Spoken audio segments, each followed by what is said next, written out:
Okay, so I get this. We probably should just start. We are doing a basically recorded program. All right. So welcome everybody to Spring into Walk and Roll to School. We are going to be focusing on providing you with some good ideas and the resources we offer, as well as making those curriculum connections to the bigger picture between Safe Routes to School and climate change, and using Earth Day or some other event as a catalyst for making those connections. The presenters are Melanie Glebnin, who is one of Locomotion Safe Routes to School regional coordinators, Lauren McLaughlin, an educator and an energy educator at FEEP, and me, Mary Catherine Graziano, Safe Routes to School coordinator for Locomotion.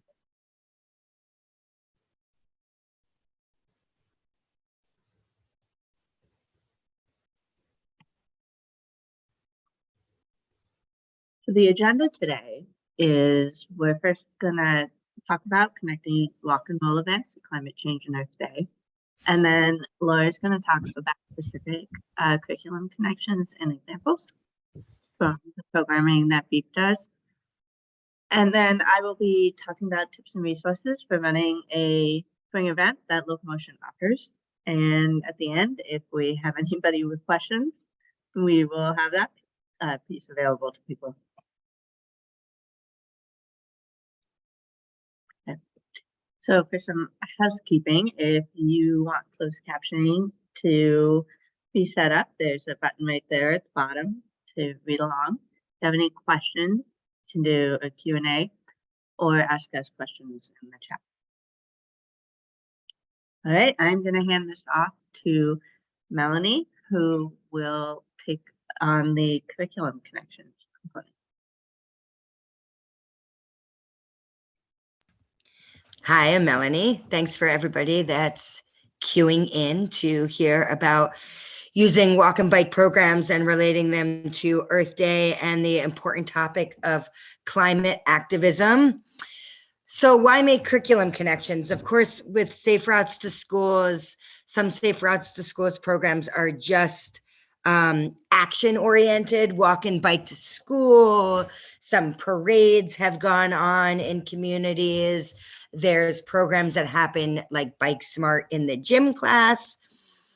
But if a school is interested in creating more of a campaign where the school kind of gets their support behind Safe Routes, it's a good strategy to involve classroom teachers in linking it to the curriculum.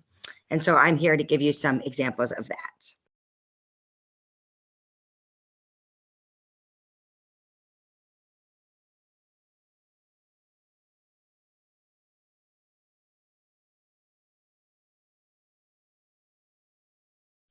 Mel, you're muted. Okay. So children live in their communities, families live in their communities, and that's the places that they understand to be part of who they are. And so Safe Routes to Schools can help kids land in their communities more concretely with curriculum that relates to their walk to school.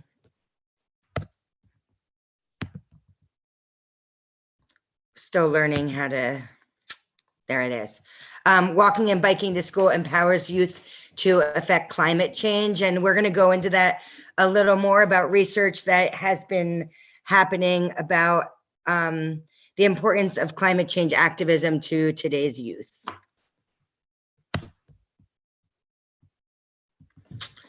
As an educational consultant and teacher myself, there's also a lot of research done that connecting kids with their bodies and then connecting their bodies to their intellect. Head, hands, heart is what some people know that as, especially if you're familiar with Waldorf education. The more that we can integrate all those three aspects of education, the stronger the educational content is. So, Safe Routes provides a context to do that. So as I mentioned, here is a really interesting chart that shows some research from 2021. And as you can see, the ages are a little higher, but I know from my experience working in elementary schools as a substitute teacher and running programs, as well as raising 8 and 10-year-olds, climate change is on everybody's mind, no matter what age. But it's interesting to see that, and here we see that in countries where climate change is directly affecting like island countries like the Philippines, there's a lot of worry because it's going to affect where these teens live. But in the United States as well, there is 20% of students interviewed are extremely worried about climate change. So therapists and school psychologists, and probably all of us as parents, know that if we focus on solutions, we can help reduce the fear and the worry in youth's climate interest. So this is from Shelburne Farms Wonder to Action curriculum for preschool students. And it shows that as we provide, if we raise our children with a sense of reverence, then that moves to a sense of respect and responsibility. And so Safe Routes to Schools curriculum, especially as it relates to climate change, scaffolds this experience of raising kids to be activists and change makers in the world. And so as you'll see in the next slides, through a caring relationship, first with the neighborhoods, through their senses in preschool and kindergarten, and then adding more intellectual understanding to what they're seeing, will eventually create students that are interested in taking actions in the world around them. And we believe that Safe Routes is a curriculum that does that. So as you see, if we go back to that idea that wonder and senses provides this context for activism for young children, any kind of curriculum that you can offer to kids that helps them connect to the places that they live. And some of examples of that are walking field trips, which I know a lot of schools already do, but adding sensories, observations, and then of course, pedestrian safety into those experiences will help them then to realize that walking and biking is good for their neighborhood, and also give them a desire to explore their neighborhoods even more. And as you see from this sign here, this is a walk to school day program in Moortown Elementary. Kids from the school were able to color in and come up with the slogans for these picket signs, and it gives them a sense of responsibility and ownership over walk to school days. And so that can be turned into an art curriculum, spelling, language arts, all those things, like what makes a good slogan and what message can be best capture our love for neighborhoods and our desire for safer places to live. So as we move to a developmental stage of understanding and wanting to get facts that correspond with these emotions and sense of wonder when children are young, different curriculum that relates to that developmental age is travel surveys, which helps kids use bar graphs to understand, well, how are people getting to school and how does that relate to pollution that's caused by those transportation choices? Even if they don't get the science, by standards, bar graphs and surveys and taking data and putting them into visuals, that's part of 3rd, 4th, 5th grade standards, and starting to talk about the greenhouse effect. You know, what is that? What causes it? And I'll say this in the next slide, there's some really cool hands-on like science experiments that just helps kids see what that effect is. As well, in 3rd grade, kids are learning about the cardinal directions, north, south, east, west. And so even if it's not directly a route to school, bringing kids out into their neighborhoods and orienting them to the elements around them that aren't like on a computer and related to the seasons and the sun, helps them gain more respect and connection. Let's see. Oh, I'm trying to turn, oh, here it is. So in 5th, 6th, 7th, 8th, 9th, 10th, 11th, 12th, teenage tweens, there's a yearning in adolescence to make a difference in the world that youth live in. And it begins to kind of surge up in 5th and 6th grade when there's a beginning of abstract thought. So the kids can kind of step outside of their own personal experiences and kind of look down with perspective on the world in which they live in as a whole and say, me as a teenager or as a older elementary school student, I live in this neighborhood and now I have responsibility to steward this neighborhood. And that's been developed all the way through this sense of wonder and gaining information. And so in some schools, we've seen, like, for instance, this is a school in California, the teens are the ones that are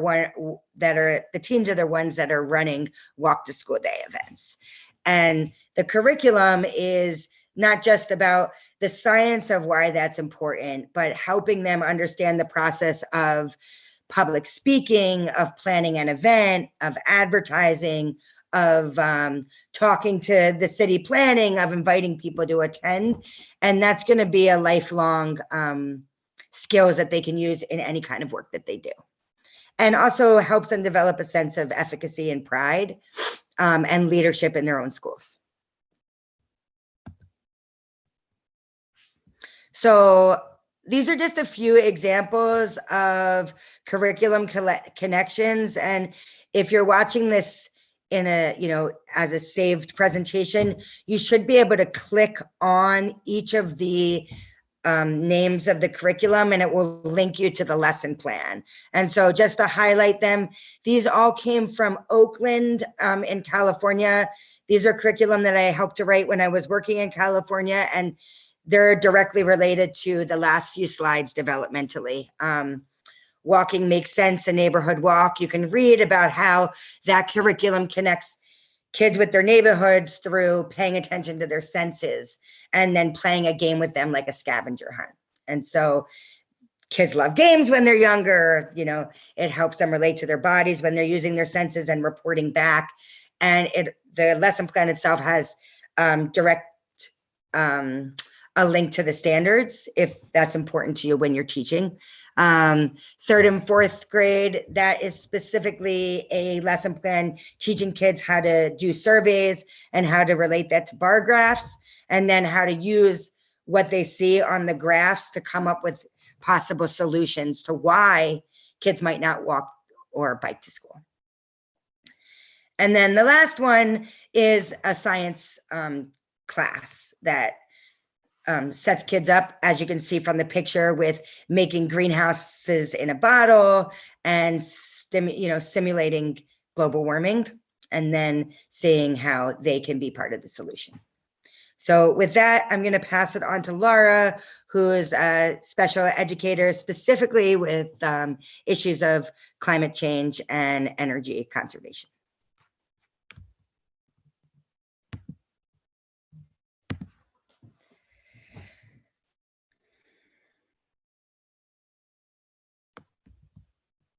Thank you, Melanie. Good morning, and thank you for joining us today. So as Mary Catherine said, I work for the Vermont Energy Education Program, and I do hope you reach out to us because we can help support you and your students in climate and energy education. So this morning, I'm going to talk to you about a project that happened with some elementary school students, and they Hold, I'm just pausing for a moment. There seems to be a delay to the first slide. There we go. So a project that we talked about how we get to school, which is something that Melanie was talking about. So this is going to look very similar to some of the things as a teacher, if you're already doing this with your students, getting that prior knowledge about what do we know about the situation. So what do we think about how students actually get to school? So figuring out what we're thinking and then going into some activities that help us actually collect the data on what we are actually doing when it comes to getting to school. And the picture on the left is an example of of a poster. We put out a poster every year, an educational poster. This one was on the climate impact of getting to school. Like Melanie was saying, this is a live link to the poster, so if you want to take a look at that, you can. And those are also, you can get hard copies from us too. And so students are actually using those math skills to analyze the data on different ways that we get to school. So whether you're walking, riding a bike, going in a car, an electric car, going in a bus. And so now we know what are the ways we're going to go to school. And then the next thing students are going to do, looks like it's a double click. There we go. Is engage in hands-on learning, which this is our Conservation Kids transportation activity where students simulate how they get to a field trip. And so in this situation, the bus is always traveling, just like it does at school. And the bus always goes. And so students can create different scenarios of the bus plus vehicles getting to school. And each one has a fuel representation.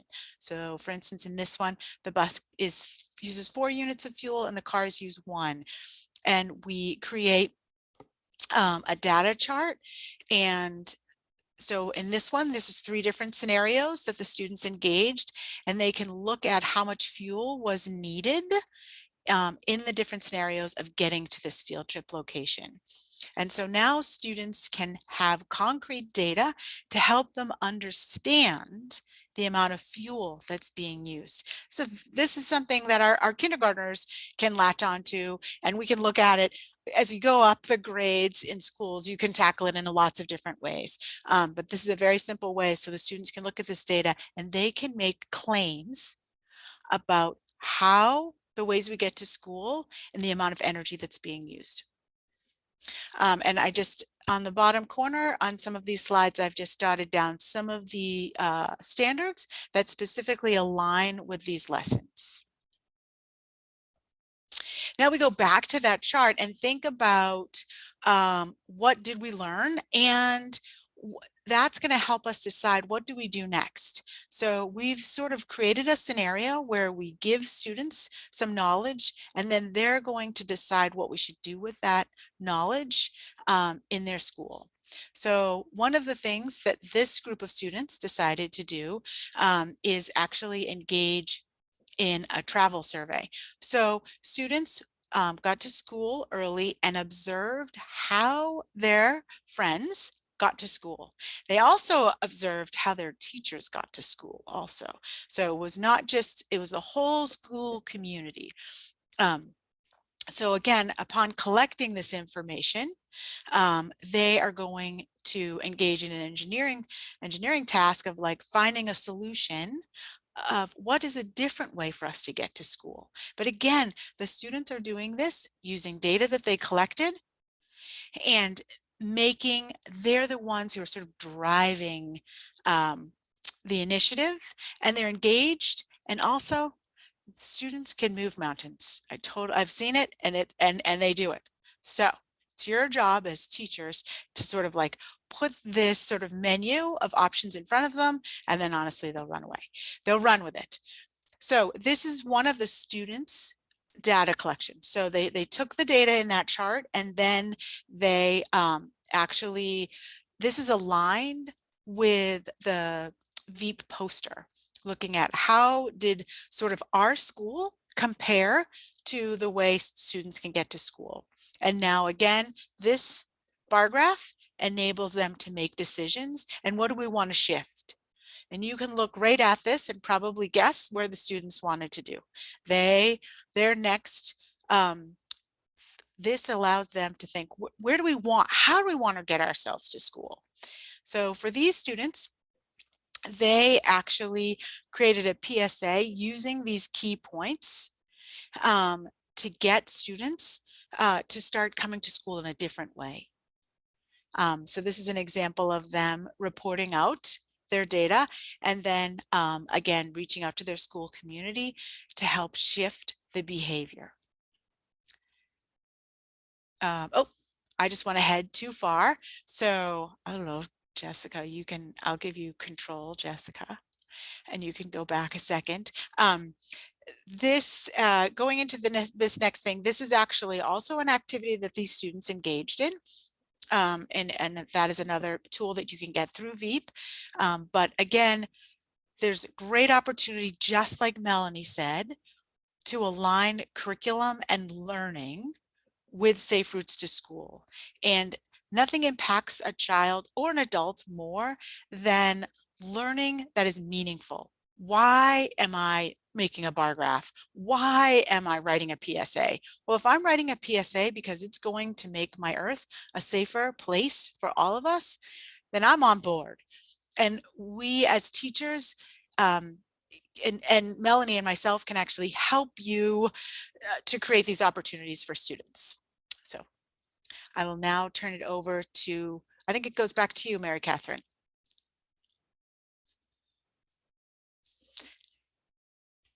Do we want to watch the video? Yes, because then they'll watch it in the recording, right? Yeah.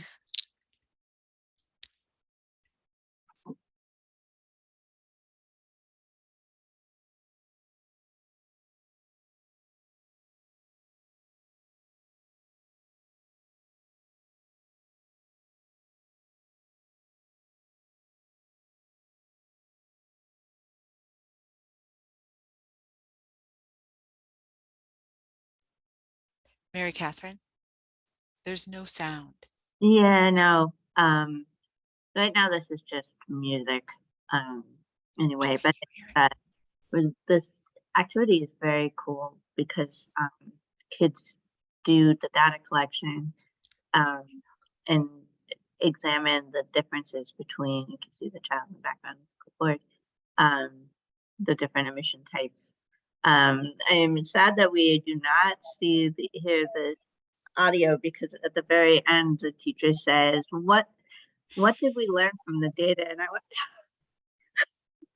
went, because that is exactly the whole point of all this, is to make that connection between real life situations and data and science and learning. And data changes hearts and minds. And I'll just say that this is something we run actually a professional development with teachers. And I've had teachers say, my next car is going to be electric, or I'm going to learn how to ride myself to school on a bicycle. So this is a really powerful opportunity for both your students and adults in your community. And I also just think that the hands-on nature of it automatically engages kids, because I let my 10-year-old pick up some data from around my little neighborhood, and he couldn't wait to even just touch that large bag. So it was really, really a great experience for my 8 and 10-year-old sons. The Nissan Leaf one is pretty funny.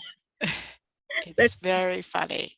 They're trying to find the And it's something, honestly, that comes up in the workshops, because the teachers will, where's the tailpipe? And you're asking yourself, well, do electric cars have a tailpipe? So we hope you take the time to listen to this on your own and then use it to engage your own community.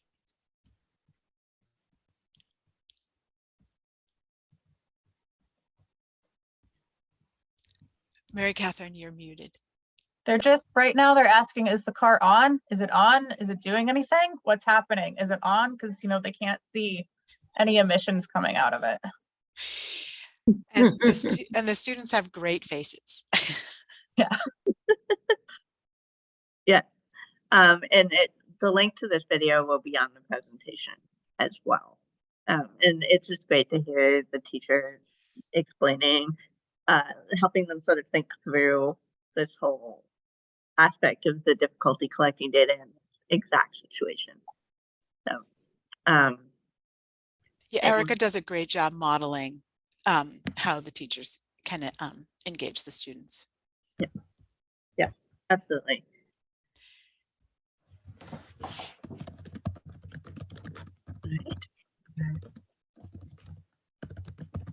All right, thank you. All right, so it is now my turn. Catherine Graziano, the school coordinator in this particular hat I'm wearing anyway. I want to talk to you about what locomotion can offer to make your spring event go more smoothly.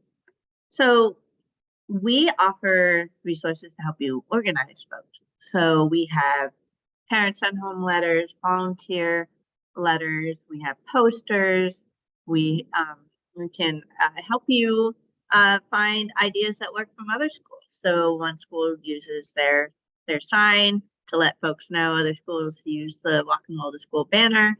Some schools use bulletin boards. One school just has this amazing spreadsheet that she just, here's the tasks and here's who's doing it. It's a really efficient and effective way to just get things done. So if you are sort of struggling with this piece, we are here to help. We also provide physical resources. So if you sign up for Way to Safer School, you will get a kit full of all the materials you need to run a good encouragement event. So the base kit will have some 5 reflective vests, a lot of Muddy Boot Award stickers for kids who play, who walk and roll to school. We also have a banner for the Walk and Roll to School with Us banner. So that is standard in the kits. You tell us how many stickers you want, we'll send them. Then there's some add-on kits. We have Muddy Boot Award. We have the Veep Emissions Kit. Well, we love our partnership with Veep. Our Golden Ticket Punch Card, our Moving in Vermont bulletin board. And online we have a whole pile of posters that you can use to help advertise the event so you don't have to create something fresh. We do want to kind of call out a few resources that are available that are kind of what we call the gold standard, because our goal here is to move this from a single day event, which is important and a really good first step, to become more of a regular practice, a pattern of behavior change to translate into healthy and sustainable lifestyles. Teaching kids that getting to school under your own power is possible and can also be extended to getting to work or going to the grocery store or to the park or to go and get some ice cream. Those are all things you can do under your own power. But in order to do that, people need to do it regularly and not just as part of a special event. So we have the Muddy Boot Award, which is a school can request it, and classrooms compete against each other monthly or weekly or whatever period for the most number of kids who walk and roll to school during that time period, and that classroom will win it. And this is a great way to get a lot of kids making the choice to walk and roll to school. We have our Moving in Vermont bulletin board where kids can put their own little name with a boot on it, and it's just fun to see your name up there getting celebrated, but you could also tie it to some sort of incentive. And we also have, not pictured, the Golden Ticket Award, which is this punch card. And kids, bring their punch card to the teacher when they walk or bike to school or roll, and teacher punches them and they maybe earn an incentive. maybe wearing PJs to school on Friday, or having an extra 5 minutes recess or something like that. It doesn't have to be a thing, although those are also fun. It could be something else just as cool, being able to wear a wacky hat into class. So these take our events from a celebration, which is a wonderful thing, to truly moving kids towards behavior change. So we have these kits, they're available, and we're happy to help you explore ways to make that shift from an event, which if that's where you're at right now, that's amazing. We want to see you do those events. And if you're ready to level up a bit, we can help you make those things happen. So just give us a call. But let's just talk real quick about making the events something kids want to participate in. We already saw the We Walk Less pollution on Mel's, but here it is again. We have, it's fun for kids to sort of declare their reason for participating. So creating posters, having kids talk about why they're doing it and develop that engagement to start with, really get them psyched up for it and makes them consider doing it more. Stickers, kids love stickers. Stickers can go anywhere and they're super fun. We have teachers who develop bulletin boards for their walks beforehand and really get everyone really psyched up for each one. And the bulletin board calls out the upcoming event or successes. We had, the person say, it was super cold and kids still came. That's the kind of stuff we like to see, really putting it out there, having people feel a lot of ownership and excitement about what they're doing. Food, we offer hot chocolate for winter walks just to make it a little bit more of a celebration. We know that in Vermont, the weather is more often cold than not during the school year. So encouraging the behavior changes even in the winter is an important part of making this LEAD program successful. And, we're Vermont tough. We can do it. We just need to make sure we have a good space to make it happen. So there's a lot of fun things you can do along your walks as well if you want. You can have kids create little kindness walks so they can put up signs along their route that have a kind message to their community, to their school communities. You could do a story walk. You could even have a joke walk. So along the way, there's a joke, on one side of the poster, on the back is the answer. So you have people tell jokes to the group, have people take turns. You have a yoga walk. So at each stop, everyone has to do a yoga pose or a little exercise like jumping jacks or a little dance, something silly. So you can really have fun with these as well if you want to sort of punch up your event to make it more engaging and exciting. So with all of that, we are wanting to make sure that you're aware of certain events that are coming up. Earth Day is April 22nd. So really, it's a great place to make that connection between active transportation, walking, biking, rolling, and the health of the earth. And it's a really great space for that, and you can use Melanie's and Laura's guidance to really enhance your work and make it deeper and more meaningful for children. And then National Walk and Bike to School Day is May 3rd, so you can celebrate with kids all across the nation, walking and rolling to school. And if you have any questions, you can contact any of us, and we are more than happy to help you move forward with your work.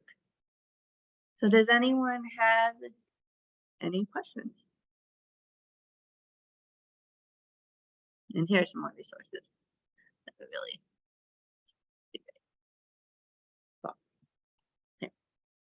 Hey, Laura, Melanie, do you have anything to add? Please reach out. Well, We're here to support you and help make walking and biking a reality at your school. and if you're not a teacher and you're a parent, then what we recommend is that we can do a very quick staff presentation at a staff meeting and kind of expose teachers to some of these ideas and either offer to come in and do a lesson or do a little bit of mentorship so that they can do the lesson themselves. Well, I want to, Laura, did you have something? I just want to say we are going to offer our mini grant program in the fall again. And so we've had several schools that have applied for extra funds to do walk to school events. And so that'll be something that we'll be Wow. rolling out in the fall also. Wonderful. Thank you. I want to thank everybody for this great presentation, and the recording of this will be available for folks to watch as often as they would like. And please share it with peers and colleagues so we can get running people, helping kids make those really important connections between place and their impact on the place they live in. Thank you very much and have a great day.